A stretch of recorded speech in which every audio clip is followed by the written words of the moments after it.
کر کے وہ اپنے طور پر دور دراز علاقوں میں بانٹے. پہلے تو وہ بانٹتے بھی نہیں ہیں، لیکن اگر بانٹے تو تؤخذ من اغنیاہم وترد علی فقراہم.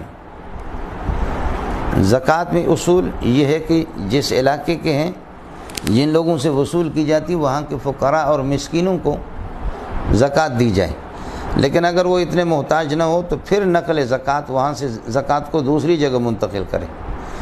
حکومت تو اب جن لوگوں کے پیسے ہیں ان کے اپنے رشتہ دار، اپنے عزیز و اقارب، چچا ہے، ماموں ہے، خالہ ہے اور پھوپھیاں ہیں اور چچا زاد بھائی ہے، بہنیں ہیں، ماموں زاد بھائی اور بہنیں، دیگر رشتہ داروں کے، ان سب کو زکوٰۃ دینے کی اجازت ہے. یہ کیا ظلم ہے کہ بندہ تو یہی ہے جو کسی کا بھتیجا ہے اور اس کا چچا محتاج ہے، پھوپھی محتاج ہے اور خالہ محتاج ہے، ماموں محتاج ہے اور چچا کی اولاد محتاج ہے. ان کی زکوٰۃ کو بینک کاٹ کر کے وہ اپنے طور پر دوسروں کو منتقل کر کے دے دے. اس وجہ سے اس بات کی تحقیق کی جائے، احتیاط کریں کہ بینک میں پیسے ہی نہیں رکھیں، اور اگر رکھا تو سال جیسے پورا اس سے پہلے نکالیں تاکہ زکوٰۃ کٹوتی کی نوبت نہ آ جائے. نہ رہے بانس نہ بجے بانسری. سوچنا چاہیے کہ خمس کے سلسلے میں حکومت یہ کہ خمس نہیں کاٹتی، وہ اپنے طور پر یہ ہے کہ یہ لوگ دیتے ہیں. اس وجہ سے انما الصدقات للفقراء، فقیروں کے لیے، والمساکین اور مساکین پر خرچ کی جائے، والعاملین علیہ، جو عامل اور جو زکوٰۃ وصول کرنے پر جو مزدور طبقہ ہے حکومت کی طرف سے، ان کی تنخواہیں ادا کی جائیں.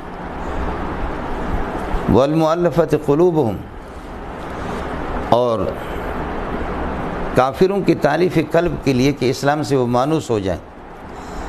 اب یہ کہ اسلام کو اللہ نے عزت دی، اس وقت اس کی اجازت نہیں ہے.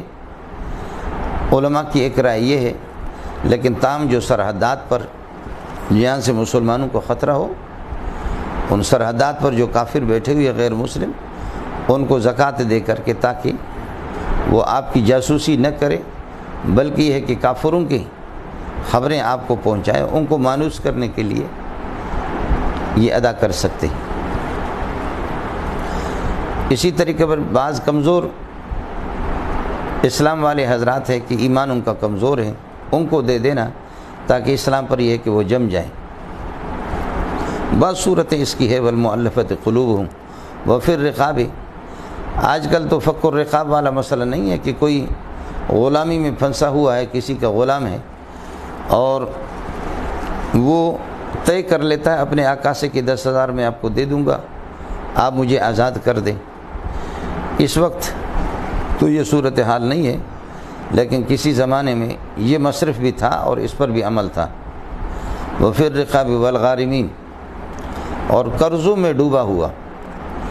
یاد رہے کہ قرض دار وہ جو اپنے حاجات اصلیہ کے لیے، کھانے کے لیے، پینے کے لیے، کپڑوں کے لیے، اپنے ضروری حاجات کے لیے جس نے قرضہ لیا اور قرضوں میں دبا ہوا ہے. باقی ویسے تجارتی قرضے ہیں.